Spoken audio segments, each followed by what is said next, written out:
আসসালামু আলাইকুম। আশা করছি সবাই অনেক ভালো আছেন। কোনো রকম প্ল্যানিং ছাড়াই হুটহাট করে টিকিট কেটে ব্যাগ রেডি করে ফেলছি বাবার বাড়িতে বেড়াতে আসার জন্য। আমি আর বাবু একাই আসছি।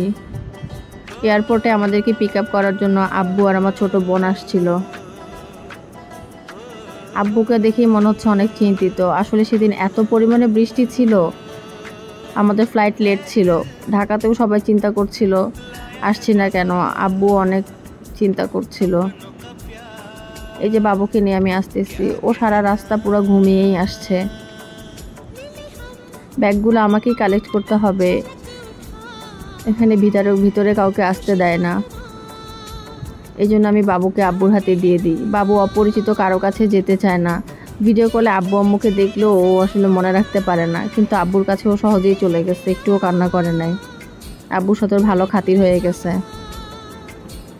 ও চারপাশ ঘুরে ঘুরে দেখতেছিল, সবকিছু নতুন। আমি ব্যাগগুলো কালেক্ট করার জন্য ভিতরেই আছি। আর খুব ক্ষুধা লাগছিল, ওই যে কিটক্যাট খাচ্ছিলাম। বাবুর কিটক্যাট আমি খাচ্ছি। এই তো একটু পরে আবার রওনা দিয়ে দিব বাসার পথে।